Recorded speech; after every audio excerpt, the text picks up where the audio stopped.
Hello બાળકો, સો welcome to my channel alpha school Junagadh વતી હું હાર્દિક સર આપ સૌનું હાર્દિક સ્વાગત કરું છું. ફરી વખત મળ્યા છીએ આપણે આપણી YouTube ચેનલમાં HRK સાયન્સ એકેડમીમાં.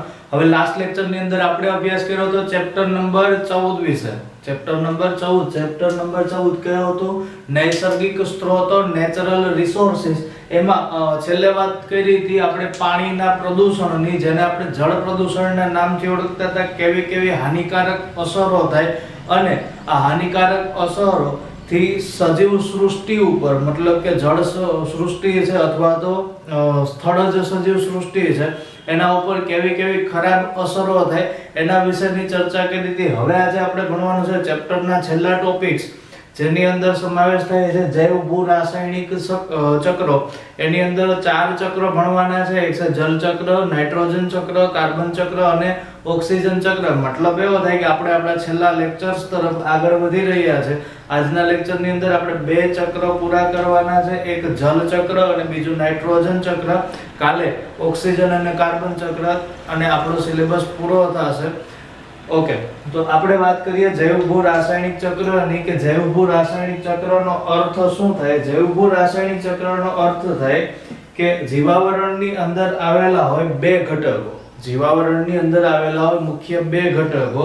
એમાં સમાવેશ થાય એક તો જીવાવરણના જૈવિક ઘટકનો અને બીજો અગત્યનો ઘટક જેને કહેવામાં આવે અજૈવિક ઘટક. આ જીવાવરણના મુખ્ય 2 ઘટકો છે. ક્યાં ક્યાં? તો કે એક જૈવિક ઘટક અને બીજો અજૈવિક ઘટક. આ જૈવિક ઘટક અને અજૈવિક ઘટકો વચ્ચે આંતરક્રિયા થાય.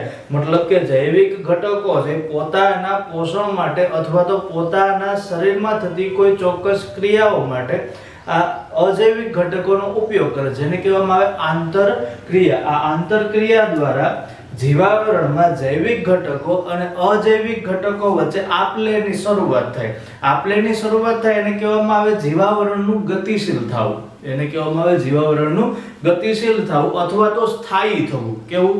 સ્થાયી થવું. શા માટે સ્થાયી? તો કે અજૈવિક ઘટકોનો ઉપયોગ કોણ કરે? તો કે જૈવિક ઘટક, મતલબ કે આપણા જેવા સજીવો, જેના લીધે જીવાવરણ ગતિશીલ અને સ્થાયી બને.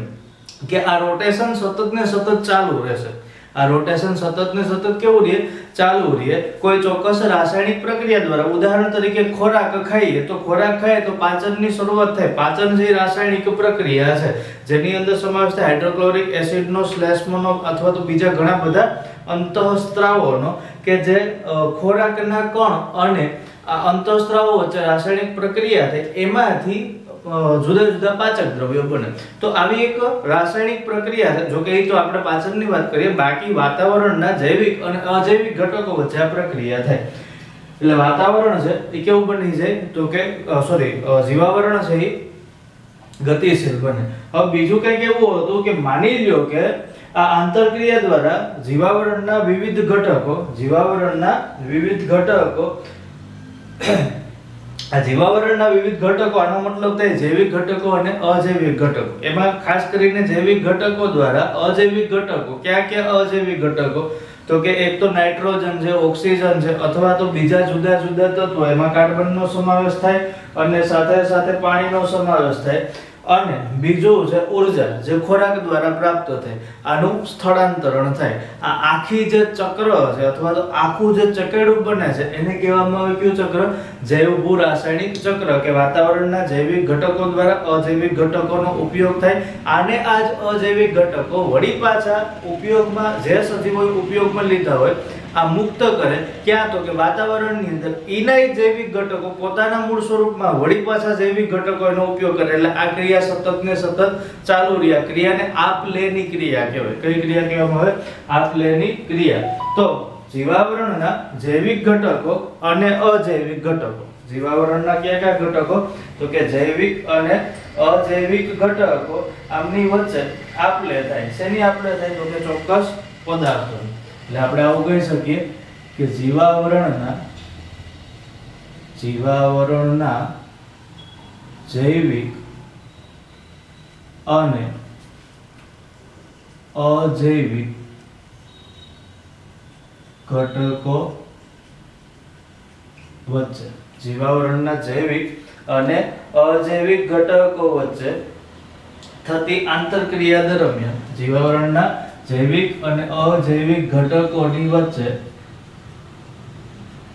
થતી કઈ ક્રિયા?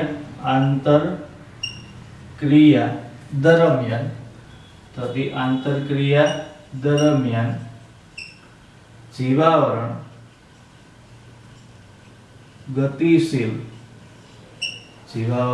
ગતિશીલ અને કેવું બને? તો કે સ્થાયી બને. ગતિશીલ અને સ્થાયી બને. થોડી વાર પહેલા તમને કીધું કઈ રીતે ગતિશીલ અને સ્થાયી બને. હવે આ આંતરક્રિયા દરમિયાન આ જે આંતરક્રિયા થઈ, આ આંતરક્રિયા દરમિયાન ઘટના કઈ બને? તો કે આ આંતરક્રિયા દરમિયાન વિવિધ ઘટકોની વચ્ચે ચોક્કસ પદાર્થોની આપ-લે થાય. એટલે વિવિધ ઘટકોની વચ્ચે શેની આપ-લે થાય? તો કે વિવિધ ઘટકો વચ્ચે એક તો ઓક્સિજનની આપ-લે થાય, બીજી આપ-લે થાય નાઇટ્રોજનની, ત્રીજી આપ-લે થાય કાર્બનની અને ચોથી આપ-લે થાય H2O જેને કહેવામાં આવે પાણીની આપ-લે થાય. અને સાથે સાથે કોનું સ્થળાંતરણ થાય? અને ઊર્જાનું શું થાય? તો કે ઊર્જાનું સ્થળાંતરણ થાય છે. ઊર્જાનું શું થાય? સ્થળાંતરણ. આ આખી ક્રિયા જેને કયા નામથી ઓળખાય? અથવા તો આ આખું જે સ્થળાંતરણ છે એને કયા નામથી ઓળખાય? જૈવ ભૂ રાસાયણિક ચક્ર. કયા નામથી ઓળખાય? જૈવ ભૂ રાસાયણિક ચક્ર. આ આખું જે સ્થળાંતરણ છે એને કહેવામાં આવે જૈવ ભૂ રાસાયણિક ચક્ર. હવે આ જૈવ ભૂ રાસાયણિક ચક્રની અંદર આપણે જે ચકેડાની વાત કરવાની હતી, એ ચકેડું કયું હતું? તો એ ચકેડાનું નામ હતું જલ ચક્ર. આપણે શેની વાત કરવાની હતી? જલ ચક્રની. હવે આપણે જોવાનું એ હતું કે જલ ચક્ર એટલે ખરેખર છે શું? સૌથી પહેલા તો આપણને ખબર હોવી જોઈએ કે પૃથ્વી પરનો સૌથી મોટામાં મોટો ભાગ રોકતો જો કોઈ અજૈવિક ઘટક હોય તો એ કયો? તો કે પાણી છે. એટલે આપણે આવું કહી શકીએ કે પૃથ્વી પરનો કેટલા ટકા ભાગ? તો કે 75% ભાગ કોણ રોકે? તો કે પાણી રોકે. પૃથ્વી પરનો 75% ભાગ કોણ રોકી દે? પાણી રોકે. આનો મતલબ એવો થાય કે પૃથ્વીનો 75% ભાગ પાણી દ્વારા આવૃત છે. હવે જલચક્રની રચના થાય કઈ રીતે એ આપણે જોવાનું હતું. તો જલચક્રની રચનામાં સૌથી પહેલા તો જળ સ્ત્રોતોમાં રહેલું પાણી, મતલબ જળ સ્ત્રોતની અંદર સમુદ્રનો સમાવેશ થઈ જાય, જળાશયોનો પણ સમાવેશ થાય. ભાઈ જળ સ્ત્રોતની અંદર કોનો સમાવેશ થાય? તો કે સમુદ્ર અને જળાશય. આ જળ સ્ત્રોતમાં રહેલું પાણી એનું થઈ જાય બાષ્પીભવન.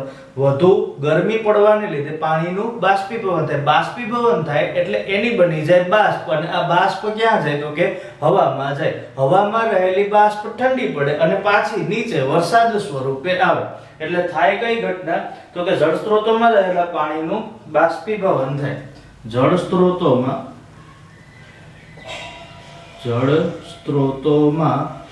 રહેલા પાણીનું શું થઈ જાય ભાઈ? બાષ્પીભવન. હા, ઘણાને ભણાવ્યું એનું બાષ્પીભવન થાય. અહીંયા આપણે પાણીનું બાષ્પીભવન કરવાનું છે. એટલે જળ સ્ત્રોતોમાં રહેલા પાણીનું બાષ્પીભવન થાય. બાષ્પીભવન થાય એટલે શું થાય? તો કે બાષ્પ જઈ વાતાવરણમાં જાય. બાષ્પીભવન થતા બાષ્પ વાતાવરણમાં જાય. વાતાવરણમાં કઈ તરફ જાય? તો કે ઉપર તરફ. ઉપર શું હોય? તો કે વાદળ હોય. શું હોય ભાઈ? વાદળ હોય. હવે આ બાષ્પ વાતાવરણમાં જાય. બાષ્પ ઠંડી પડે. વાતાવરણમાં જાય અને શું થાય? તો કે બાષ્પ છે એ ઠંડી પડે. બાષ્પ ઠંડી પડે એટલે શું થાય? તો કે ઠંડી પડે તો વરસાદ આવે. એટલે બાષ્પ છે વળી પાછી વરસાદ સ્વરૂપે ક્યાં આવી જાય? તો કે જમીન પર, અથવા તો આપણે એવું કહી શકીએ કે મૃદાવરણમાં. વરસાદ સ્વરૂપે જમીન પર પરત ફરે. એટલે આ ચકેડું છે સતત ને સતત ચાલ્યા જ કરે કે વાતાવરણમાં જળાશયોના પાણીનું શું થાય? તો કે બાષ્પીભવન થાય. બાષ્પ ઠંડી પડે અને જમીન ઉપર વરસાદ સ્વરૂપે પરત ફરે. જમીન ઉપર વરસાદ સ્વરૂપે પરત ફરે. એટલે થાય શું? તો કે હવે વરસાદ સ્વરૂપે પરત ફરે એટલે આ પાણી છે એ પૃથ્વીની સપાટી ઉપર આવે. પાણી પૃથ્વીની સપાટી ઉપર આવે. પાણી ક્યાં આવે છે? પૃથ્વીની સપાટી ઉપર. પાણી પૃથ્વીની સપાટી ઉપર આવે.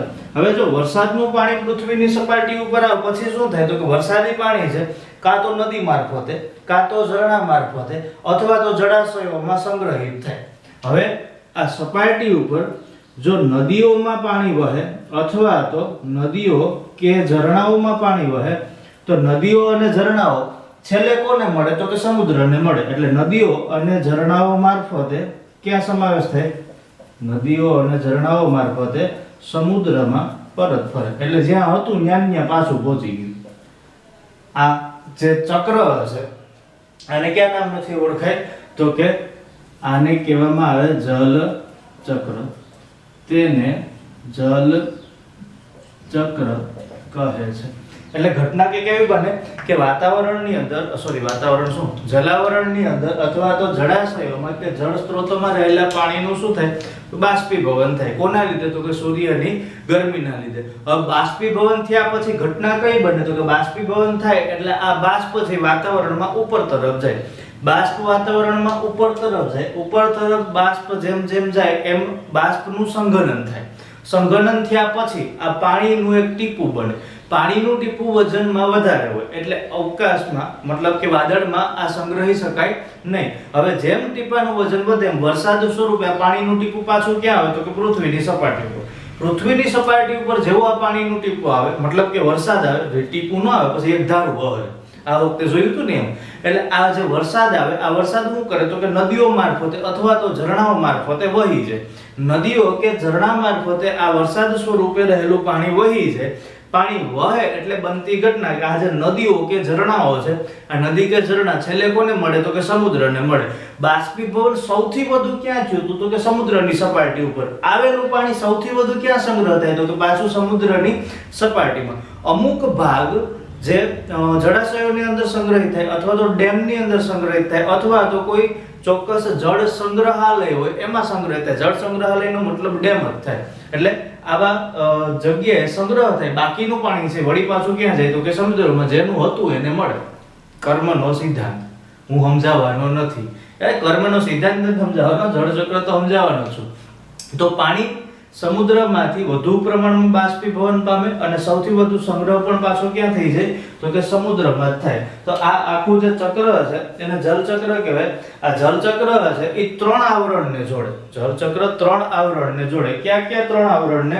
તો કે એક તો જોડે જલચક્ર છે એ 3 આવરણને જોડે. ક્યાં ક્યાં 3 આવરણને જોડે? તો કે જલચક્ર એક તો વાતાવરણને. હું કામ આવતો કે ભાઈ પાણીનું બાષ્પીભવન થઈ અને આ બાષ્પ ક્યાં જાય? તો કે વાતાવરણમાં. પછી બીજું છે જલાવરણને. બીજું કોને જોડે? તો કે જલાવરણને. શા માટે? તો કે વરસાદી પાણી છે જ્યાં સંગ્રહ થાય એને આપણે કયા નામથી ઓળખીએ? જલાવરણ. અથવા તો સમુદ્રને આપણે કયા આવરણથી ઓળખીએ? જલાવરણ. એટલે જલાવરણને જોડે અને ત્રીજું જોડે મૃદાવરણ. મૃદાવરણ એટલે શું? તો કે પૃથ્વીની સપાટીનો સૌથી ઉપરનો ભાગ. પૃથ્વીની સપાટીનો સૌથી ઉપરનો ભાગ જેને આપણે ક્યાં નામથી ઓળખીએ? મૃદાવરણ. એટલે જલચક્ર વાતાવરણ, મૃદાવરણ અને જલાવરણ માં રહેલા સાથે સાથે મૃદાવરણ તથા સજીવો વચ્ચે કોની વચ્ચે? વાતાવરણ, જલાવરણ, મૃદાવરણ અને સજીવો વચ્ચે થતું પાણીનું વહન છે. સજીવો વચ્ચે થતું કોનું વહન? પાણીનું વહન છે. તો આ જલાવરણ ખરેખર છે જલચક્ર ખરેખર છે શું? તો કે વાતાવરણ, જલાવરણ અને મૃદાવરણ તથા સજીવો વચ્ચે થતું કોનું વહન? તો કે સજીવો વચ્ચે થતું પાણીનું વહન ગણવામાં આવે. હવે જો સજીવો છે અથવા તો આ સજીવો પાણી મેળવે ક્યાંથી? તો કે સજીવો પાણી મેળવે જલાવરણમાંથી. હવે આ સજીવોનું નિવાસ સ્થાન ક્યાં? તો કે સજીવોનું નિવાસ સ્થાન મૃદાવરણમાં. મૃદાવરણ એટલે પૃથ્વીની સૌથી ઉપરી સપાટી થઈ. મૃદાવરણમાં નીચે તરફ જાવ તો એક આવરણ આવે ને ઈ આવરણ કયું હશે? તો કે ઈ આવરણ જલાવરણ. જો આપણે કુવા ખોદીએ તો આ આવરણ કયું હશે? જલાવરણ. બીજું છે વાતાવરણમાંથી વરસાદ સ્વરૂપે આપણને પાણી મળે. મતલબ કે આ બધાય વચ્ચે એક જોડાણ બનાવતો ભાગ જેને કહેવામાં આવે જલ ચક્ર. હવે સપાટીય જળનો મતલબ શું? તો કે પૃથ્વીની સપાટી પર રહેલું જળ, મતલબ કે સમુદ્રનું પાણી, સમજો ને.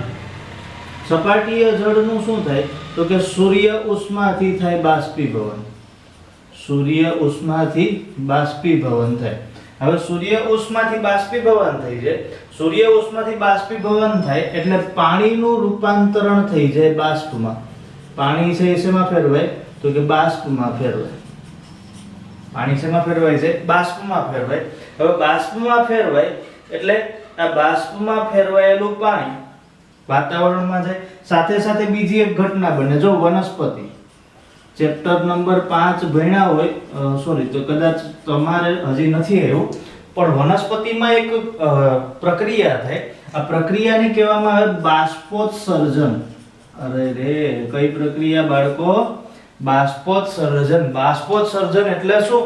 તો કે વનસ્પતિના પર્ણોમાં જે પાણી હોય, વનસ્પતિના પર્ણોમાં જે પાણી હોય, આ વધારાનું પાણી જેનું બાષ્પીભવન થઈ જાય. બાષ્પીભવન થયા પછી વનસ્પતિના પર્ણમાં હાજર વાયુ રંધ્રો, આ વાયુ રંધ્રો દ્વારા પાણીની બાષ્પને બહાર ફેંકી દેવામાં આવે અને બાષ્પોત્સર્જનની ઘટના કહેવાય. એટલે વનસ્પતિમાં બાષ્પોત્સર્જન થાય ત્યારે પાણીથી બાષ્પ સ્વરૂપે બહાર ફેંકાય છે. તો આ ઘટના જોવા મળે, બાષ્પ સ્વરૂપે બહાર ફેંકાય.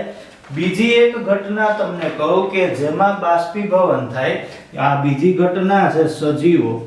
મતલબ કે આપણે સજીવો શ્વસનની ક્રિયા કરે ત્યારે પણ પાણી છે એનું બાષ્પમાં રૂપાંતરણ કરે, મતલબ બાષ્પોત્સર્જન થાય.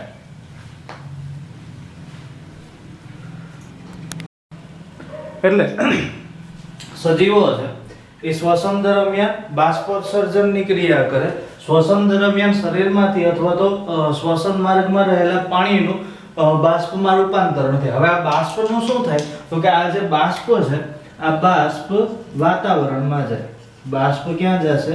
વાતાવરણમાં. આ બાષ્પ વાતાવરણમાં જાય. વાતાવરણમાં જાય એટલે આનું થઈ જાય સંઘનન. સંઘનન એટલે શું? તો કે પ્રવાહીનું ઘનીકરણ થવાની ક્રિયા. આનું થશે સંઘનન. સંઘનન થાય એટલે આનું રૂપાંતરણ થાય પાણીના ડ્રોપ્સમાં, મતલબ કે પાણીના ટીપામાં. સંઘનિત બાષ્પનું પાણીના ટીપામાં રૂપાંતરણ થાય. પાણીના ટીપામાં રૂપાંતરણ થાય એટલે આ આવે પૃથ્વી ઉપર કયા સ્વરૂપે? વરસાદ સ્વરૂપે. આ વરસાદ સ્વરૂપે આવે, અથવા તો જો વધુ પ્રમાણમાં સંઘનન થાય તો બરફ સ્વરૂપે, અથવા તો આને કહી શકીએ આપણે હિમ વર્ષા સ્વરૂપે પૃથ્વી ઉપર આવે, મતલબ કે સપાટી ઉપર આવે. હવે બીજી કઈ ઘટના જોવા મળે?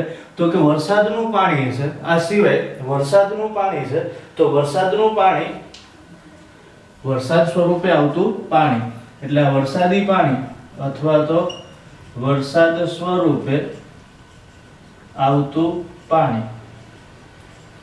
આ પાણીનો કેટલોક ભાગ એવો હશે કે જે જમીનમાં શોષાઈ જાય. આ પાણીનો કેટલોક ભાગ એવો હશે કે ક્યાં શોષાઈ જાય? જમીનમાં. જો વરસાદનું પાણી જમીનમાં શોષાય તો જ કૂવામાં પાણી આવે, નહીંતર કૂવામાં પાણી આવી શકે નહીં. એટલે વરસાદ સ્વરૂપે આવતું પાણીનો કેટલોક ભાગ જમીનમાં, મતલબ કે ભૂમિમાં, અથવા તો એવું કહી શકીએ કે ભૂમિ દ્વારા શોષણ પામે. કેટલોક ભાગ છે ભૂમિ દ્વારા શોષણ પામે. હવે જે ભાગ ભૂમિ દ્વારા શોષણ પામે, આ પાણી છે ક્યાં ઉતરશે? તો કે જમીનની અંદર જમા થાય. આ જમીનની અંદર જમા થતું પાણી જેને કયા નામથી ઓળખાય? ભૂમિગત જળ. આ પાણીને કયા નામથી ઓળખાય?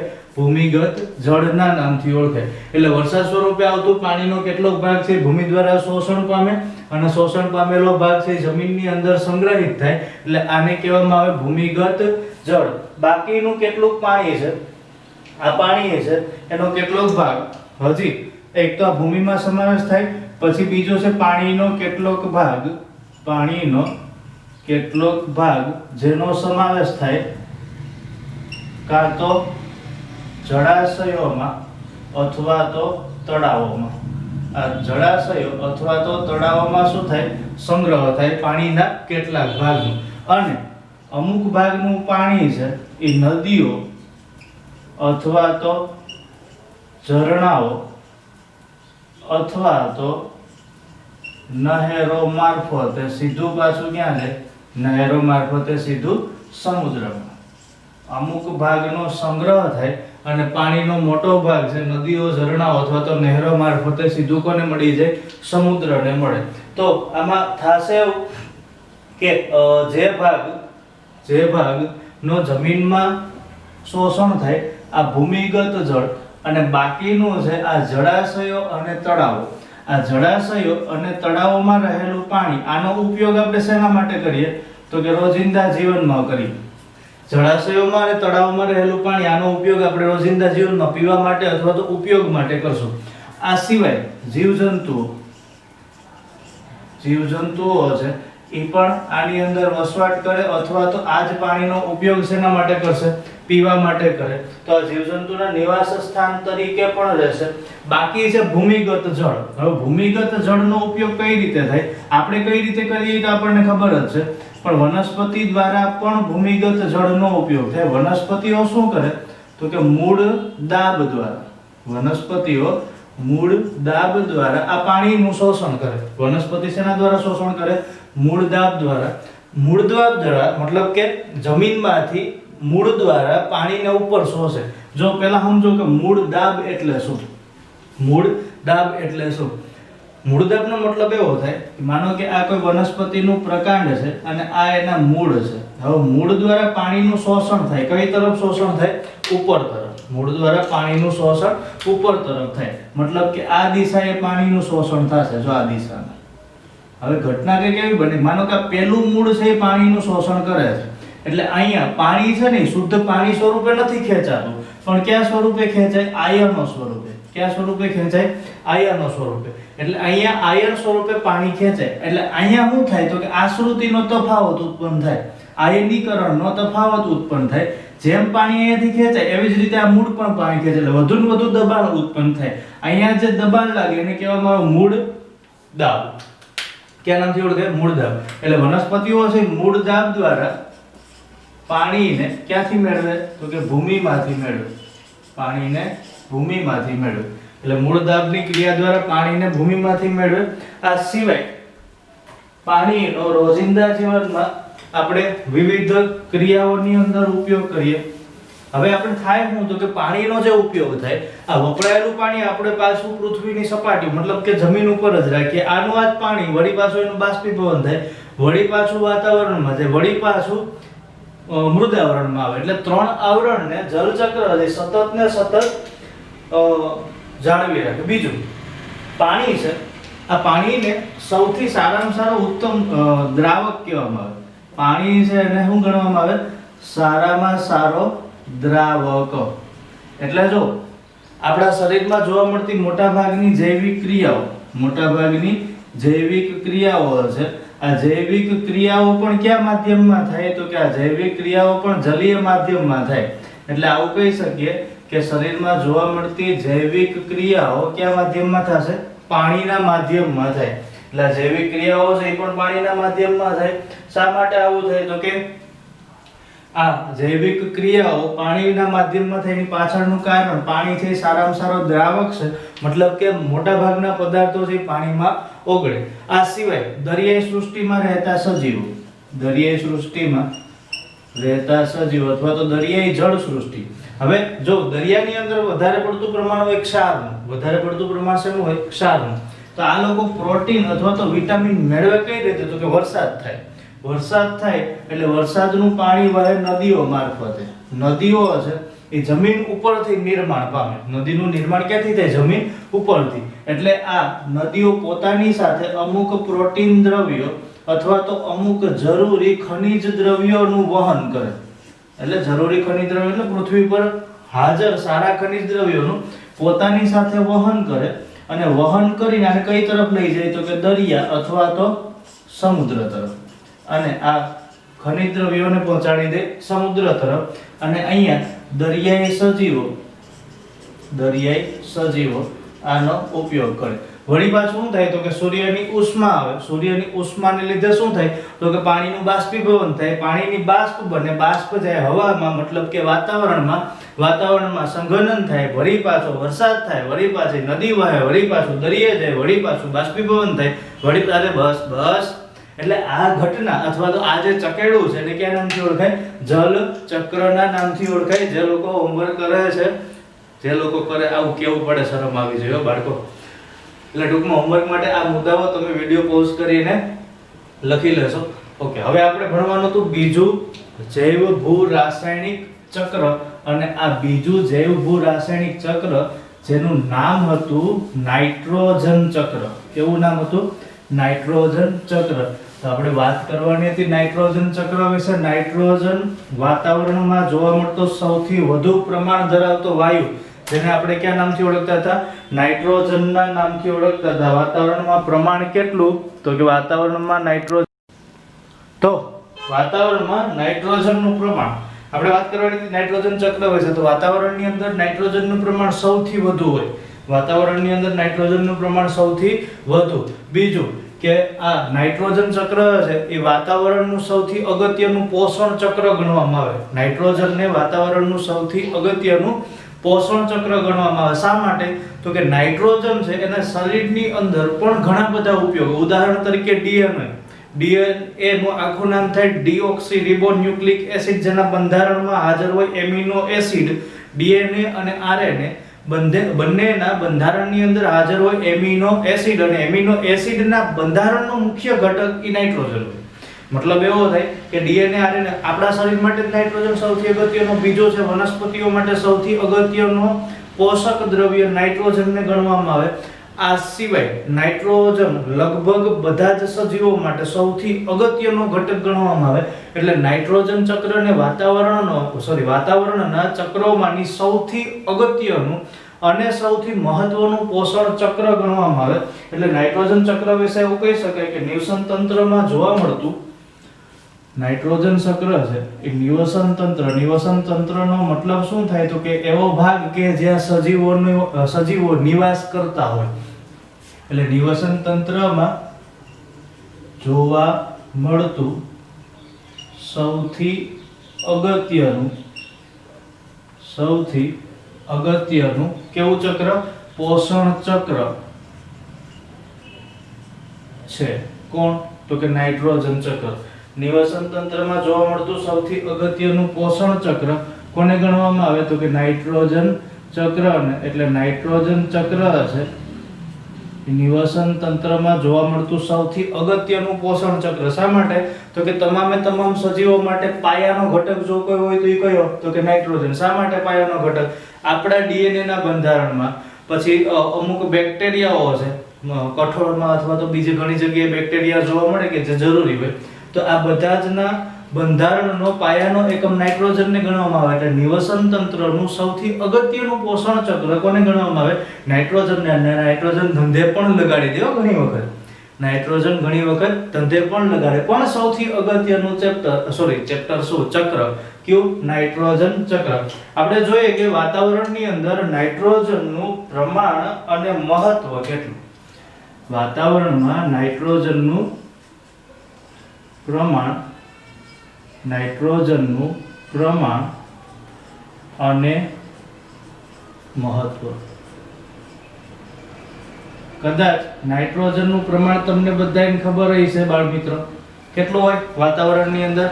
વાતાવરણની અંદર નાઇટ્રોજનનું પ્રમાણ સૌથી વધુ હોય. કેટલું હોય? અરે 78% જેટલું પ્રમાણ હોય. એટલે વાતાવરણમાં નાઇટ્રોજનનું પ્રમાણ કેટલું જોવા મળે? 78%. આના પછીનો સૌથી વધુ પ્રમાણ ધરાવતો વાયુ કેવો બાળકો?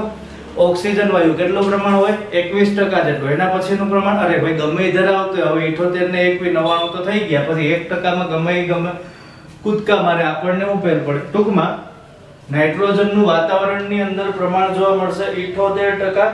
અને બીજું છે કે નાઇટ્રોજન વાતાવરણમાં કયા સ્વરૂપે જોવા મળે? ઘન પ્રવાહી કે વાયુ સ્વરૂપે? તો કે નાઇટ્રોજન છે વાયુ સ્વરૂપે જોવા મળે.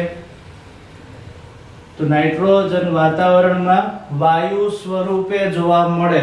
હવે આપણે જોવાનું હતું કે નાઇટ્રોજનનું મહત્વ શું, તો કે સજીવોમાં પ્રોટીનનો બંધારણીય એકમ, થોડીક વાર પહેલા જ મેં ફાકા ફોજદારી કરી હતી. સજીવોમાં પ્રોટીનનો બંધારણીય એકમ, અરે ઉભા રહ્યો, હરખાઈ ગયા આપણે.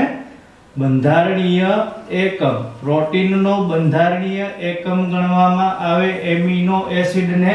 તો તમને પાછું એવું થતું હોય છે સાહેબ તું તો આગળ એવા ફાકા મારતો હતો કે એમિનો એસિડ ડીએનએ નો બંધારણીય એકમ છે, બે એકનું એક જ થાય.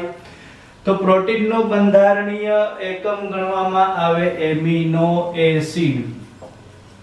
પ્રોટીનનો બંધારણીય એકમ ગણવામાં આવે એમિનો એસિડ. આ એમિનો એસિડ માટે તેમજ કોષમાં જોવા મળતું ન્યુક્લિક એસિડ. ન્યુક્લિક એસિડ ક્યાં હોય તમને બધાને ખબર છે, હું ચોખવટ નહીં કરું. ત્રીજું છે ડીએનએ અને ચોથું છે આરએનએ. ન્યુક્લિક એસિડ, ડીએનએ અને આરએનએ આ બધા જ પદાર્થોના નિર્માણ માટે, મતલબ કે આ બધાય જેવા જટિલ પદાર્થોના નિર્માણ માટે, જટિલ પદાર્થોના નિર્માણ માટે બંધારણીય એકમ તરીકે કોણ હોય? બંધારણીય એકમ તરીકે હોય નાઇટ્રોજન. તો આ બધાય બંધારણીય એકમ તરીકે હોય નાઇટ્રોજન. સાથે સાથે જૈવિક રીતે અગત્યના સંયોજનો, જૈવિક રીતે અગત્યના સંયોજનો, જૈવિક રીતે અગત્યના સંયોજનોની અંદર સમાવેશ થાય એક તો આલ્કેલોઇડ્સનો. જૈવિક રીતે અગત્યના સંયોજનોમાં સમાવેશ થાય એક તો આલ્કેલોઇડ્સનો અને બીજો છે યુરિયાનો. જૈવિક રીતે અગત્યના સંયોજનો એમાં સમાવેશ થાય આલ્કેલોઇડ્સ અને બીજો છે યુરિયા. આ બંનેનો બંધારણીય એકમ પણ કોણ?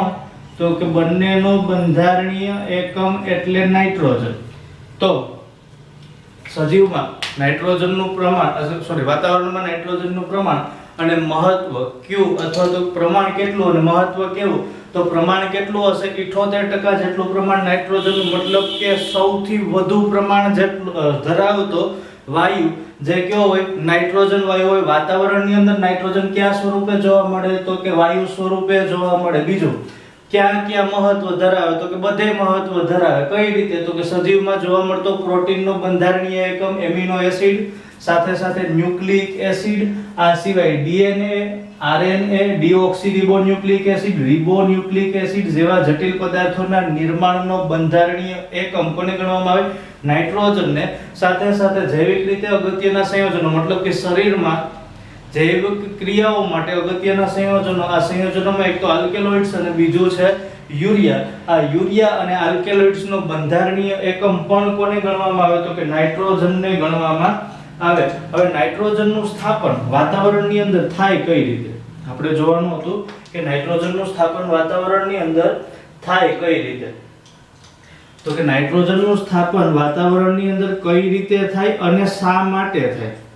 નાઇટ્રોજનનું સ્થાપન, તમને જો આમાં કંટાળો આવતો હોય તો સીધું આવું લખી શકો, N2 નું સ્થાપન. કોનું સ્થાપન? N2 નું સ્થાપન. આનો મતલબ થાય નાઇટ્રોજનનું સ્થાપન. હવે જો વાતાવરણમાં રહેલા તમામે તમામ સજીવો, વાતાવરણમાં રહેલા તમામે તમામ સજીવો કેવા સજીવો? તો કે વાતાવરણમાં રહેલા બધા જ સજીવો, વાતાવરણમાં રહેલા બધા જ સજીવો નાઇટ્રોજનનો સીધો ઉપયોગ કરી શકતા નથી. જો નાઇટ્રોજનનો સીધો ઉપયોગ કરે તો ઘણી વખત મૃત્યુ પામે. એટલે બધા જ સજીવો નાઇટ્રોજનનો સીધો ઉપયોગ કરી શકતા નથી. નાઇટ્રોજનનો સીધો ઉપયોગ કરી શકતા નથી. સીધો ઉપયોગ ન કરે તો શું કરે? પરંતુ તેના ક્ષારો બનાવી નાખે. તેના ક્ષારો અથવા તેના ઓક્સાઇડનો ઉપયોગ કરે, કાં તો નાઇટ્રોજનના ક્ષારનો ઉપયોગ કરે અથવા તો નાઇટ્રોજનના ઓક્સાઇડનો ઉપયોગ કરે. એટલે નાઇટ્રોજનના ક્ષાર અથવા તો તેના ઓક્સાઇડમાં રૂપાંતરણ થવાની ક્રિયા આ રૂપાંતરણ થવાની ક્રિયાને કયા નામથી ઓળખાય? નાઇટ્રોજનનું સ્થાપન કહેવાય. નાઇટ્રોજનનું સ્થાપન. થોડુંક મોટું ચક્ર હશે પણ મજા આવે એવું અને ઘણું બધું જાણવા મળે એવું. તો થોડુંક ધ્યાન દેશું, કંટાળો આવે તો થોડીક વાર માઇન્ડ ફ્રેશ કરી લેશું, પણ ફરી પાછા અહીંયા જ આવજો, કારણ કે આ આપણા માટે પણ ઘણું અગત્યનું છે અને ખૂબ જ મહત્વનું આ ચક્ર, નાઇટ્રોજન ચક્ર. જોઈએ, વાતાવરણમાં રહેલા બધા જ સજીવો નાઇટ્રોજનનો સીધો ઉપયોગ કરી શકતા નથી. જો અમુક એવા બેક્ટેરિયા છે કે જે નાઇટ્રોજનનો સીધો ઉપયોગ નહીં કરે, નાઇટ્રોજનનો સીધો ઉપયોગ ન કરે તો એના માટે નાઇટ્રોજન આડકતરી રીતે મળવો જરૂરી. જો નાઇટ્રોજનનો ઉપયોગ ન કરે તો પણ મૃત્યુ પામે અને સીધો ઉપયોગ કરે તો પણ મૃત્યુ પામે. મતલબ એવો છે કે નાઇટ્રોજન જોઈએ પણ સીધો આ નાઇટ્રોજનની સાંદ્રતાને સહન કરી શકતો નથી. હવે નાઇટ્રોજનની સાંદ્રતાને સહન ન કરી શકે તો શું થાય? તો કે રામ નામ સત્ય છે, બેડા પાર. શું કામ? સહન થશે નહીં અને સહન ન થાય તો મૃત્યુ પામે. બેક્ટેરિયા છે, સૂક્ષ્મ જીવો છે, તમને બધાને ખબર છે. એટલે શું કરે તો કે કોઈને કોઈ રીતે આડકતરી રીતે નાઇટ્રોજન મેળવે. ઉદાહરણ તરીકે નાઇટ્રોજનના કાં તો ઓક્સાઇડ્સ બની નાખે. નાઇટ્રોજનના ઓક્સાઇડ ક્યાં ક્યાં હોય? તો કે NO nitrogen monoxide, NO2 nitrogen dioxide, N2O nitrous oxide, NO3 nitrate અને NO2 એને કહેવાય પાછું નાઇટ્રાઇટો પણ કહેવાય. આપણે કીધું નાઇટ્રોજન ડાયોક્સાઇડ.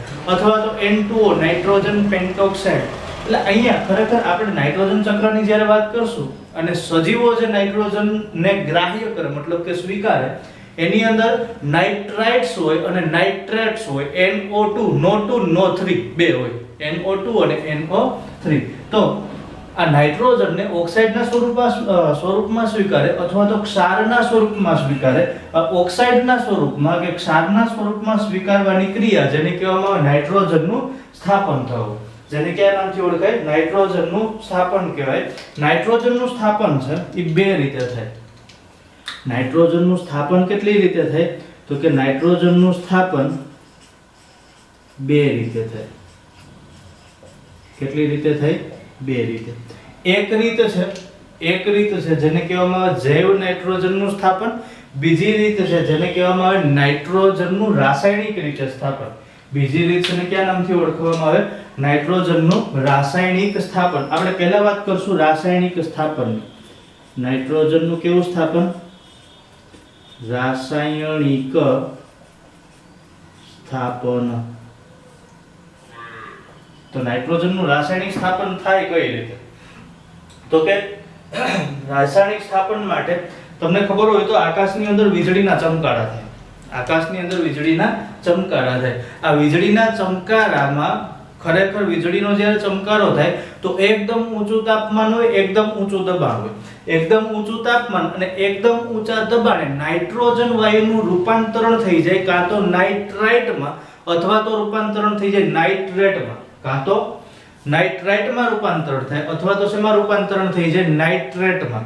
નાઇટ્રાઇટમાં અથવા તો નાઇટ્રેટમાં સ્થાપન થઈ જાય. હવે થાય શું?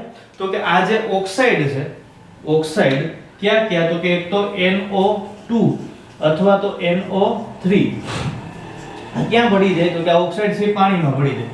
NO2 અથવા તો NO3 આ ક્યાં ભળી જશે? પાણીમાં. હવે નાઇટ્રાઇટ અથવા તો નાઇટ્રેટ પાણીમાં ભળી જાય એટલે પાણી સાથે પ્રક્રિયા કરી નાખે. પાણી સાથે પ્રક્રિયા કરે એટલે આમાંથી બનાવી નાખે HNO2 અથવા તો HNO3 જેને કહેવામાં આવે નાઇટ્રસ એસિડ અથવા તો નાઇટ્રિક એસિડ.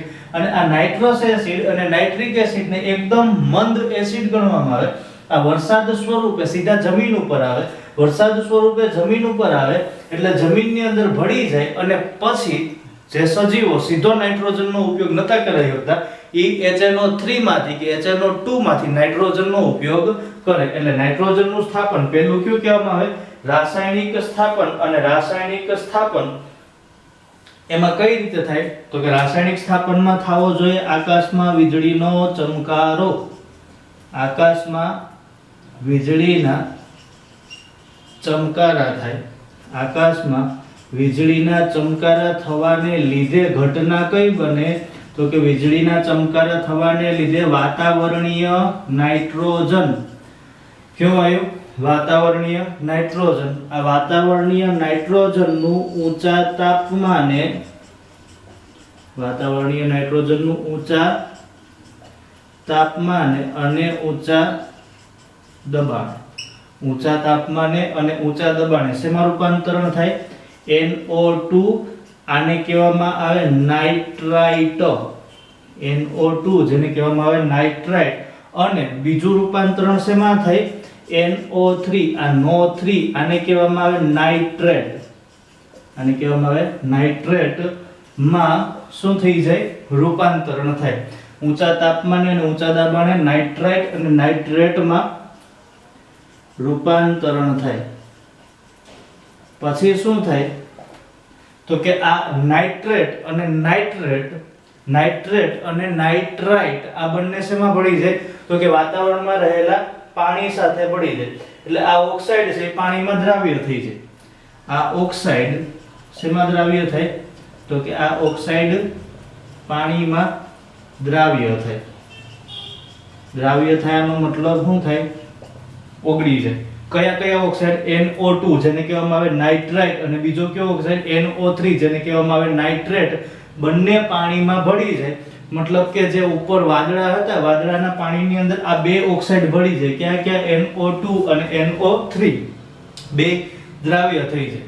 દ્રાવ્ય થાય તો એમાંથી એક નવી નિપજ મળી જાય. ઘટના કંઈક આવી બનશે. H2O સાથે પ્રક્રિયા કરે કોણ? તો કે NO2. H2O સાથે પ્રક્રિયા કરે કોણ? તો કે NO3. NO2 પ્રક્રિયા કરે તો આ બનાવી નાખે HNO2. આ શું બનાવી નાખે? HNO2. આ પ્રક્રિયા કરે તો આ બનાવી નાખે HNO3. આ શું બનાવી નાખે? HNO3. એટલે અહીંયા 2 લગાડો તો અહીંયા પણ લગાડવો પડે, પણ એની કઈ જરૂર નથી. આપણે એમને જ સમજશું. રાસાયણિક પ્રક્રિયા સમતોલીકરણ પછી કરશું. H2O NO2. H2O નો મતલબ થાય પાણી, NO2 નો મતલબ થાય નાઇટ્રાઇટ, H2O નો મતલબ થાય પાણી, NO3 નો મતલબ થાય નાઇટ્રેટ. આ જે HNO2 છે આને કહેવામાં આવે નાઇટ્રસ એસિડ. આને શું કહેવાય? Nitrous acid.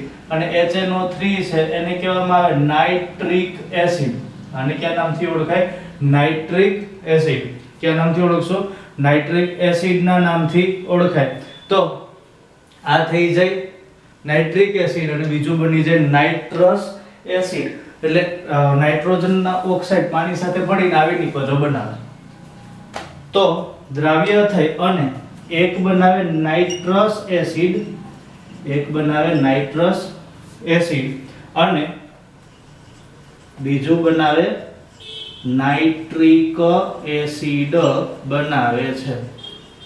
નાઇટ્રસ એસિડ અને નાઇટ્રિક એસિડ બનાવે. પછી શું થાય? તો કે વરસાદ સાથે અથવા તો વરસાદના પાણી સાથે, વરસાદના પાણી સાથે આ બંને એસિડ પાણી સાથે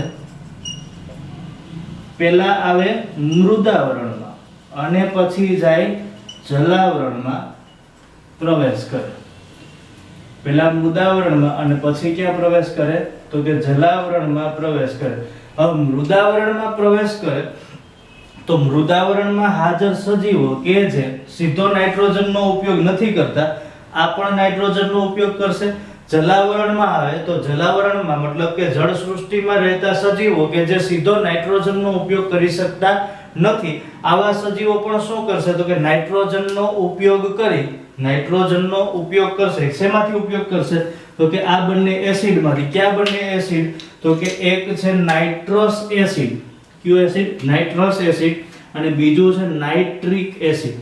આ બેમાંથી કોઈ એક એસિડનો ઉપયોગ કરશે અને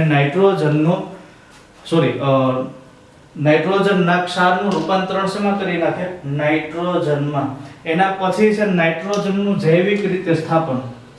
નાઇટ્રોજનનું કઈ રીતે સ્થાપન? જૈવિક રીતે. આને કહેવામાં આવે જૈવ નાઇટ્રોજનનું સ્થાપન. જૈવ નાઇટ્રોજનનું સ્થાપન.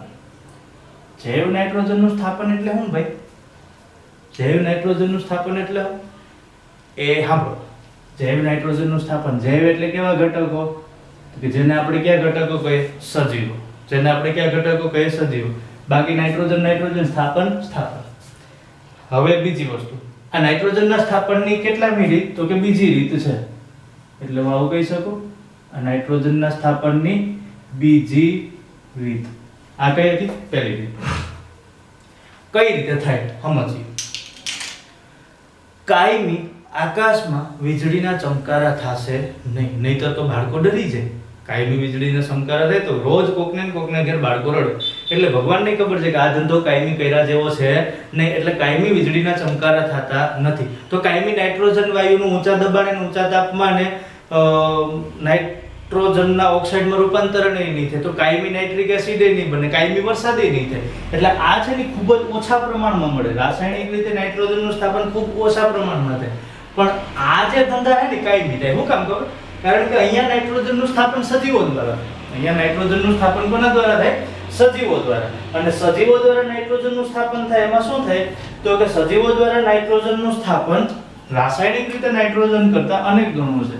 એટલે રાસાયણિક રીતે આમ તો સીધું કહો, રાસાયણિક સ્થાપન કરતા અનેક ગણું વધારે સ્થાપન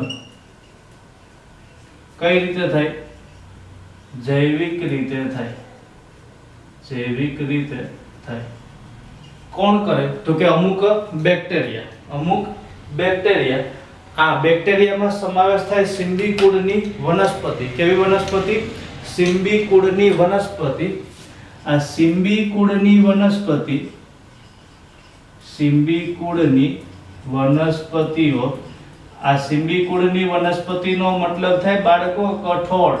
સિંબી કુળની વનસ્પતિનો મતલબ શું થાય? કઠોળ. એવી વનસ્પતિ કે જે સિંગ ધરાવતી હોય ને સિંબી કુળની વનસ્પતિ કહેવામાં આવે. એટલે આ જે કઠોળ છે, આ કઠોળના મૂળમાં હાજર હોય મૂળ ગંડિકા. કઠોળના મૂળમાં હાજર હોય મૂળ ગંડિકા. આ મૂળ ગંડિકાની અંદર હાજર હોય રાઇઝોબિયમ બેક્ટેરિયા. મૂળ ગંડિકામાં કોણ હાજર હોય? Rhizobium bacteria. અને આ રાઇઝોબિયમ બેક્ટેરિયા છે એ વાતાવરણમાં નાઇટ્રોજનનું સ્થાપન મોટા પ્રમાણમાં કરે. એટલે આ રાઇઝોબિયમ બેક્ટેરિયા કયું કામ કરે? નાઇટ્રોજનનું સ્થાપન કરવાનું કામ કરે. કઈ રીતે? તો કે સિંબી કુળની વનસ્પતિના મૂળમાં હાજર મૂળ ગંડિકાની અંદર રહેલા રાઇઝોબિયમ બેક્ટેરિયા વાતાવરણની અંદર નાઇટ્રોજનનું સ્થાપન કરે. હવે આ નાઇટ્રોજનનું સ્થાપન થાય કઈ રીતે? તો કે ભૂમિમાં રહેલા એક તો આ કરે, આ સિવાય બીજા અમુક બેક્ટેરિયા કે જે જમીનમાં રહેલા હોય. એટલે ભૂમિમાં રહેલા કેટલાક બેક્ટેરિયા. આ બેક્ટેરિયા પણ એવા છે કે જે નાઇટ્રોજનના સ્થાપનની ક્ષમતા ધરાવે. ઓકે, આમાં તો બધાને ખબર પડી કે એક એવા બેક્ટેરિયા છે કે જેનામાં નાઇટ્રોજનનું સ્થાપન કરવાની ટેવ હોય. આપણે સમજવાનું છે ઉપરનું. સિંબી કુળની વનસ્પતિ ના મૂળમાં રહેલી મૂળ ગંડિકાની અંદર સહજીવી બેક્ટેરિયા હાજર હોય. કેવા બેક્ટેરિયા? સહજીવી બેક્ટેરિયા. આ બેક્ટેરિયાનું નામ કેવું? તો કે રાઇઝોબિયમ બેક્ટેરિયા. રાઇઝોબિયમ બેક્ટેરિયા છે એ ભૂમિમાં નાઇટ્રોજનનું સ્થાપન કરે. આપણે સમજવાનું હતું મૂળ ગંડિકા. જો સિંબી કુળની વનસ્પતિ હોય ને એના મૂળ આવા હોય લાંબા, બરાબર. પછી અહીંયા ફરતે પ્રવર્ધો આવેલા હોય. કઠોળના મૂળિયા લગભગ લાંબા, એને સોટીમય મૂળ કહેવાય. કેવું મૂળ કહેવાય? સોટીમય મૂળ. અને પેલી મકાઈના જે મૂળ હોય ને એના એકદમ તાંતણા ફેલાયેલા હોય એને તંતુમય મૂળ કહેવાય. હવે આ સોટીમય મૂળમાં આવી ગાંઠો આવેલી હોય. આવડી બધી ન હોય પણ તમને દેખાય છે. આવી નાની ગાંઠો આવેલી હોય. આ જે ગાંઠ છે ને, આ ગાંઠને કહેવામાં આવે મૂળ ગંડિકા. ગાંઠને કયા નામથી ઓળખાય? મૂળ ગંડિકા. મૂળ ગંડિકાને તોડો એટલે રચના કંઈક આવી દેખાય. આ જો ઝૂમ કરીને તમને મૂળ ગંડિકા બતાવું. આ ફરતે એક લાલ કલરનો લીટો જોવા મળે. આ ખરેખર રાઇઝોબિયમ બેક્ટેરિયાની હાજરી દર્શાવે. અને એની અંદર હાજર હોય રાઇઝોબિયમ બેક્ટેરિયા, જે નાઇટ્રોજનનું સ્થાપન કરે, જે નાઇટ્રોજનનું સ્થાપન કરે. આ મૂળ ગંડિકા છે. આ શું છે? મૂળ ગંડિકા. ઝૂમ કરીને બતાવેલી મૂળ ગંડિકા. તો આવી મૂળ ગંડિકા જોવા મળે ક્યાં? તો કે મૂળમાં જોવા મળશે અને એમાં હાજર હોય રાઇઝોબિયમ બેક્ટેરિયા, જે શું કરે? તો કે વાતાવરણની અંદર નાઇટ્રોજનનું સ્થાપન કરે. જેનું કામ શું? વાતાવરણની અંદર નાઇટ્રોજનનું સ્થાપન કરવાનું કાર્ય કરે.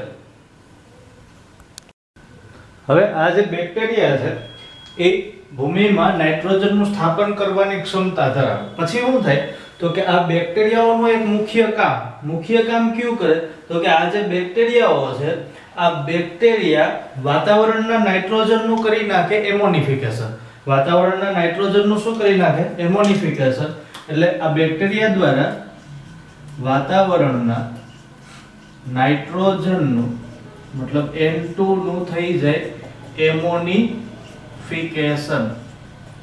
એમોનિફિકેશન નો મતલબ થાય કે આ નાઇટ્રોજનનું હાઇડ્રોજનની હાજરીમાં રાસાયણિક પ્રક્રિયા કરી અને એમોનિફિકેશન દ્વારા આ બનાવી નાખે એમોનિયા. આ શું બનાવી નાખે? એમોનિયા. એમોનિયાનું અણુસૂત્ર થાય NH3. એટલે એમોનિયા બની ગયો. હવે આ એમોનિયાને આ બેક્ટેરિયાઓ છે, આ એમોનિયાનું શું કરી નાખે? તો કે એમોનિયાનું ફરી પાછું નાઇટ્રિફિકેશન કરી નાખે. એમોનિયાનું શું થાય? તો કે હવે એમોનિયાનું નાઇટ્રિફિકેશન થાય, મતલબ કે NH3 નું નાઇટ્રીકરણ થાય. NH3 નું નાઇટ્રીકરણ થાય અથવા તો નાઇટ્રિફિકેશન, બે એકનું એક જ. આનું નાઇટ્રીકરણ થાય એટલે આનું રૂપાંતરણ થઈ જાય NO2. NO2 એટલે ઓલી NO2 થઈ ગયો. NO2 નો મતલબ થાય નાઇટ્રાઇટ્સ અને બીજું રૂપાંતરણ થઈ જાય NO3. આને કહેવામાં આવે નાઇટ્રેટ્સ. નાઇટ્રાઇટ્સ અને નાઇટ્રેટ્સ માં રૂપાંતરણ કરી નાખે અને વળી પાછો વાતાવરણ ક્યાં આવી જાય? તો નાઇટ્રોજન ક્યાં આવી જાય? તો કે વાતાવરણમાં. હવે એના પછી છે નાઇટ્રોજનનું વહન. એના પછી છે નાઇટ્રોજનનું વહન. તો નાઇટ્રોજનનું વહન ક્યાં વહન? તો કે નાઇટ્રોજનનું જૈવ ઘટકોમાં વહન. જૈવ ઘટકોમાં કોનું વહન? N2 નું. ખરેખર નાઇટ્રોજનનું વહન થાય કઈ રીતે? તો કે વનસ્પતિઓ છે, આ વનસ્પતિનું મુખ્ય કાર્ય શું? તો કે વનસ્પતિનું મુખ્ય કાર્ય કયું? તો વનસ્પતિનું મુખ્ય કાર્ય નાઇટ્રોજન મેળવવા માટેની જ વાત થાય છે હો બાળકો. તો મુખ્ય કાર્ય છે કાં તો એમોનિયા મતલબ કે NH3 અથવા તો નાઇટ્રાઇટ્સ અથવા તો નાઇટ્રેટ, આનું શોષણ થાય. કોના દ્વારા? વનસ્પતિ દ્વારા. આનું શું થઈ જાય? શોષણ થાય. કોનું? તો કે એમોનિયાનું, નાઇટ્રાઇટ્સનું અને નાઇટ્રેટ્સનું આનું શોષણ કરે. શોષણ કરીને પછી આનું રૂપાંતરણ શેમાં કરી દે? તો કે આ બધાયનું રૂપાંતરણ કરી નાખે પ્રોટીન દ્રવ્ય, જેને કહેવામાં આવે એમિનો એસિડ. અને એમોનિયા, નાઇટ્રાઇટ અને નાઇટ્રેટનું શોષણ કરી એનું રૂપાંતરણ કરી દે એમિનો એસિડમાં. એમિનો એસિડમાં રૂપાંતરણ કરે અને આ એમિનો એસિડનો ઉપયોગ ક્યાં કરે? તો કે એમિનો એસિડનો ઉપયોગ થાય પ્રોટીન નિર્માણની ક્રિયામાં. એટલે એમિનો એસિડ પ્રોટીન નિર્માણની ક્રિયામાં વપરાઈ જાય. આ વહન થાય. હવે એના પછી છે વાતાવરણમાં પુનઃ પ્રવેશ. નાઇટ્રોજનનો વાતાવરણની અંદર પુનઃ પ્રવેશ કઈ રીતે થાય? તો કે અત્યાર સુધી શું થયું? તો કે બધાય સજીવો એવા હતા કે જે નાઇટ્રોજનનો જુદી જુદી રીતે ઉપયોગ કરતા હતા. હવે નાઇટ્રોજનનો ઉપયોગ જુદી જુદી રીતે થતો, જેમાં સજીવો મતલબ આપણો સમાવેશ થઈ જાય અને વનસ્પતિઓનો પણ સમાવેશ થાય. એટલે પ્રાણીઓ અને વનસ્પતિઓ. હવે જો આ અમરપટ્ટો લઈને આવ્યા હોતા નથી. કહેવાનો મતલબ એવો છે કે આજીવન અથવા તો આ લોકો એવું નથી કે અજર અમર છે. આ બધાય સજીવોના મૃત્યુ થશે. મૃત્યુ થાય એટલે વનસ્પતિ અને પ્રાણીના મૃતદેહો છે. આ વનસ્પતિ અને પ્રાણીના મૃતદેહો ક્યાં ઉમેરાય? તો કે જમીનમાં ઉમેરાય. મૃતદેહો છે જમીનમાં ઉમેરાય. જમીનમાં ઉમેરાય તો મૃતદેહમાં હાજર હોય નાઇટ્રોજન વાયુ. હવે હાજર હોય નાઇટ્રોજન વાયુ, સાથે સાથે કેટલાક બેક્ટેરિયા છે. આ બેક્ટેરિયા સંયોજનમાંના નાઇટ્રોજન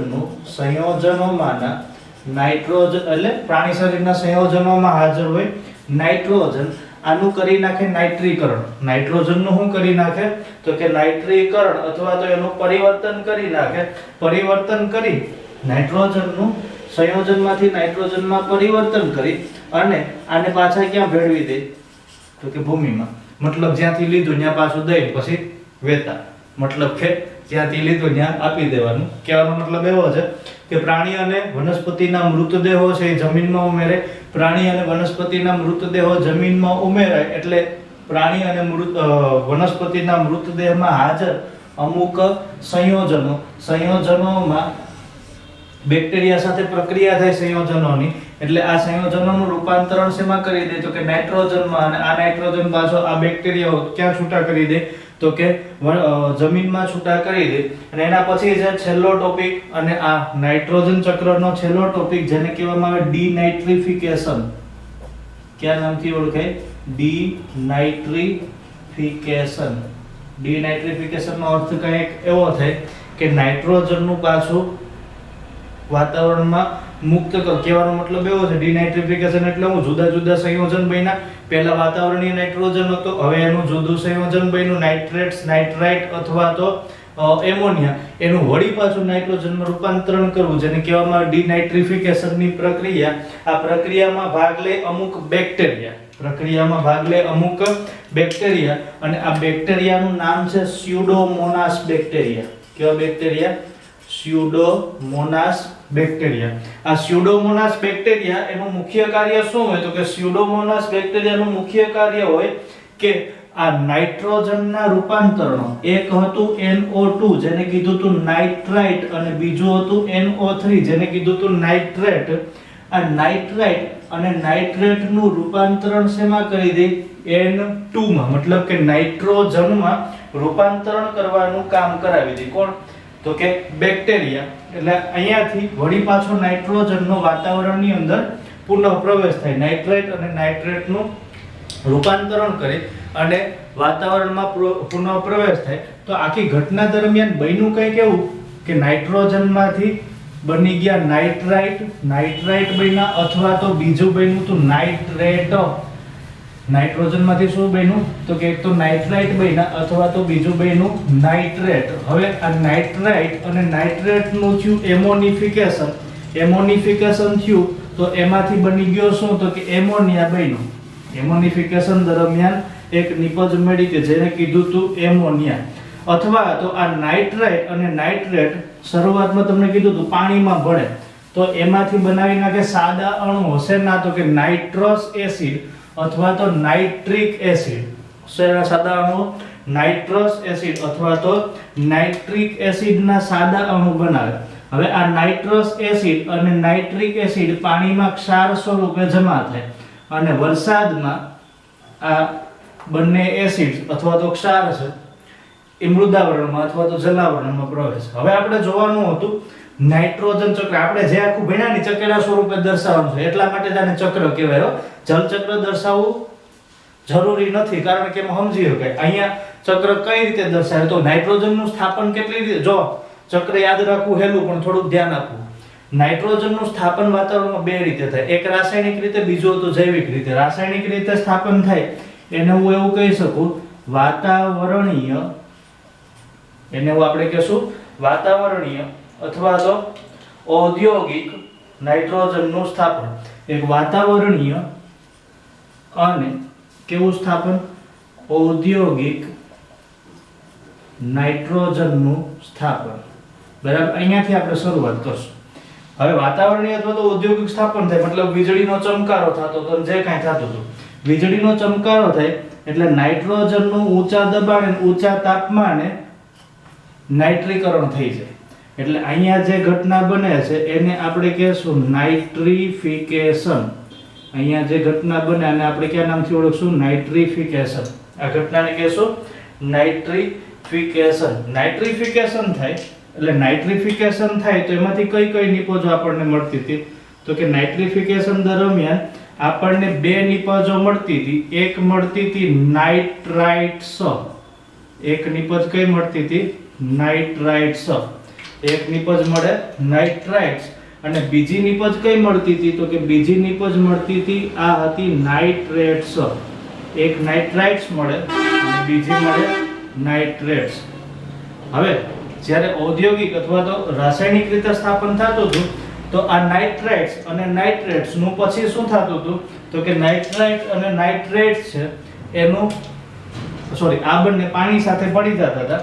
બંને પાણી સાથે ભળી અને ક્યાં આવતા હતા તો કે વાતાવરણમાં કયા સ્વરૂપે આવતા હતા? વાતાવરણમાં કયા સ્વરૂપે આવતા હતા તો કે વાતાવરણની અંદર આવતા હતા HNO3 અથવા તો HNO2 સ્વરૂપે. એટલે આને આપણે કહેશું ડીનાઇટ્રિફિકેશન. એને આપણે કયા નામથી ઓળખશું? ડીનાઇટ્રિફિકેશન. અને ડીનાઇટ્રિફિકેશન થાય પછી જે નિપજ મળતી હતી આ નિપજને આપણે કયા નામથી ઓળખી હતી? વાતાવરણમાં રહેલો નાઇટ્રોજન વાયુ. એટલે અહીંયા આપણને જે નિપજ મળશે એને આપણે કહેશું વાતાવરણમાંનો નાઇટ્રોજન. અહીંયા જે નિપજ મળે આને આપણે કહેશું વાતાવરણમાંનો નાઇટ્રોજન વાયુ. હવે આ વાતાવરણના નાઇટ્રોજનનું વળી પાછું શું થાય તો કે એનું પાછું ડીનાઇટ્રિફિકેશનની પ્રોસેસ સતત ને સતત ચાલુ રહે. અને ડીનાઇટ્રિફિકેશન થાય વળી પાછું કયો વાયુ છૂટો પડી જાય તો કે નાઇટ્રોજન વાયુ. ડીનાઇટ્રિફિકેશન થઈને કયો વાયુ છૂટો પડી જાય? નાઇટ્રોજન વાયુ. એટલે અહીંયાથી આનું ડીનાઇટ્રિફિકેશન થાય. જો ડીનાઇટ્રિફિકેશન થાય તો મૂળ નિપજ આપણને પાછી મળે. તો અહીંયા જે ઘટના બનશે એને આપણે કહેશું ડીનાઇટ્રિફિકેશન. અહીંયા જે ઘટના બનશે એને શું કહેશું? ડીનાઇટ્રિફિકેશન. અને ડીનાઇટ્રિફિકેશન થાય તો આપણને નાઇટ્રોજન પાછો કયા સ્વરૂપે મળે તો કે મૂળ સ્વરૂપે મળે. એટલે અહીંયા જે ઘટના બને એને કહેવામાં આવે ડીનાઇટ્રિફિકેશન. અને આપણો નાઇટ્રોજન આપણે જે સ્વરૂપમાં દીધો હતો એ સ્વરૂપમાં પાછો ક્યાં પ્રાપ્ત થયો? વાતાવરણ. હવે વાતાવરણીય નાઇટ્રોજનનો બીજો ઉપયોગ કોણ કરે તો કે વાતાવરણીય નાઇટ્રોજનનો બીજો ઉપયોગ કરે લીલી વનસ્પતિ. બીજો ઉપયોગ કોના દ્વારા થાય? લીલી વનસ્પતિઓ દ્વારા. મતલબ એવો થાય કે લીલી વનસ્પતિઓ એને કહેવામાં આવે જીવરસ. લીલી વનસ્પતિને કયા નામથી ઓળખાય? જીવરસના નામથી ઓળખાય. અને આ જીવરસ એટલે કોણ તો કે અત્યારે આપણા માટે જીવરસ એટલે થાય લીલી વનસ્પતિ. આ વાતાવરણીય નાઇટ્રોજનનું પણ સ્થાપન કરે. લીલી વનસ્પતિ વાતાવરણીય નાઇટ્રોજનનું પણ સ્થાપન કરે. આ લીલી વનસ્પતિનો ખોરાક તરીકે ઉપયોગ કોણ કરે તો કે પ્રાણીઓ. ખોરાક તરીકે ઉપયોગ કોણ કરે તો કે ખોરાક તરીકે ઉપયોગ કરશે પ્રાણીઓ. મતલબ હું અહીંયા આવી રીતે દર્શાવી શકું કે આ લીલી વનસ્પતિનો ખોરાક તરીકે ઉપયોગ કરશે હજી એક જીવરસ. અને આ જીવરસને કહેવામાં આવે પ્રાણીઓ. આ જીવરસ એટલે કોણ? પ્રાણીઓ. હવે સમજો પહેલા વનસ્પતિમાં શું થાય તો કે વનસ્પતિમાં હાજર હતા બેક્ટેરિયા. આ બેક્ટેરિયાને આપણે કીધા હતા કયા બેક્ટેરિયા તો કે રાઇઝોબિયમ બેક્ટેરિયા. આ રાઇઝોબિયમ બેક્ટેરિયા એક ચોક્કસ પ્રક્રિયા કરતા હતા. નાઇટ્રોજનનું કરતા હતા એમોનિફિકેશન. એટલે અહીંયા થઈ જાય નાઇટ્રોજનનું એમોનિફિકેશન. એમોનિફિકેશન થાય તો નાઇટ્રોજનનું રૂપાંતરણ શેમાં થઈ જાય? મતલબ ઓલા નાઇટ્રાઇટ્સનું રૂપાંતરણ શેમાં થઈ જાય તો કે એમોનિયામાં થાય. નાઇટ્રાઇટ્સનું રૂપાંતરણ થાય એમોનિયામાં. એટલે અહીંયા જે પ્રક્રિયા છે આ પ્રક્રિયાને કહેવામાં આવે એમોનિફિકેશન. એમોનિફિકેશન થી આપણને જે નિપજ મળતી હતી આ નિપજ કઈ હતી તો કે એમોનિફિકેશન થી આપણને જે નિપજ મળતી હતી આ નિપજ હતી એમોનિયા. કઈ નિપજ હતી? એમોનિયા. હવે એમોનિયાનું પાછું શું થતું હતું તો કે એમોનિયાનું પાછું થતું હતું નાઇટ્રિફિકેશન. એમોનિયાનું પાછું થતું હતું નાઇટ્રિફિકેશન. એટલે એમોનિયાનું નાઇટ્રિફિકેશન થાય એમાંથી આપણને જે નિપજ મળે તો નાઇટ્રિફિકેશન દરમિયાન નિપજ મળે કાં તો નાઇટ્રેટ અથવા તો મળે નાઇટ્રાઇટ્સ. બરાબર? કાં તો નાઇટ્રેટ અને બીજું મળે નાઇટ્રાઇટ્સ. તો આ નાઇટ્રેટ અને નાઇટ્રાઇટ્સ આનો સીધો ઉપયોગ કોણ કરે તો કે આનો સીધો ઉપયોગ કરતી હતી વનસ્પતિઓ. છેલ્લે વધ્યા કોણ? પ્રાણીઓ. તો કે પ્રાણીઓ લીલી વનસ્પતિનો ઉપયોગ કરે. મૃતદેહ જમીનમાં ઉમેરાય એટલે આનું રૂપાંતરણ પાછું એમોનિયા એમાંથી થઈ જાય નાઇટ્રોજન વાયુમાં. તો આ આપણું નાઇટ્રોજન ચક્ર હતું. આ કયું ચક્ર હતું? નાઇટ્રોજન ચક્ર. હજી એક વખત કહી દઉં, શરૂઆત થાય વાતાવરણીય નાઇટ્રોજનનું સ્થાપન, નાઇટ્રિફિકેશન, નાઇટ્રેટ્સ અને નાઇટ્રેટ્સ, ડિનાઇટ્રિફિકેશન, વાતાવરણમાં નાઇટ્રોજન, વળી પાછું ડિનાઇટ્રિફિકેશન એટલે વાતાવરણમાં આવી ગયું. આ જ નાઇટ્રોજનનો ઉપયોગ કરે લીલી વનસ્પતિ ઉપયોગ કરે એટલે એમાં બેક્ટેરિયા હોય, બેક્ટેરિયા એમોનિફિકેશન કરી નાખે, એમોનિયા બનાવી નાખે, એમોનિયાનું પાછું નાઇટ્રિફિકેશન થાય, નાઇટ્રેટ્સ અને નાઇટ્રેટમાં રૂપાંતરણ થાય. આ નાઇટ્રેટ્સ અને નાઇટ્રેટ્સનો પાછો સીધો વનસ્પતિ ઉપયોગ કરે. આ જ વનસ્પતિનો ઉપયોગ ખોરાક તરીકે કરશે પ્રાણીઓ ખાય, આના મૃતદેહ જમીનમાં ઉમેરાય તો એમોનિયા બને, એમોનિયાનું પાછું નાઇટ્રિફિકેશન અને વાતાવરણમાં કેવો વાયુ આવશે બાળકો? નાઇટ્રોજન વાયુ. તો આપણું આજનું પ્રોમિસ અહીં પૂરું થાય, મતલબ કે લેક્ચર પૂરો થાય, નાઇટ્રોજન ચક્ર પૂરું થાય. થોડોક વધારે લાંબો લેક્ચર થશે એટલે કંટાળો રાખ્યા સિવાય ભણવામાં વધુ ધ્યાન આપશું. Thank you very much. આપણી ચેનલને લાઈક કરો, શેર કરો અને સબસ્ક્રાઇબ કરો. જય હિન્દ.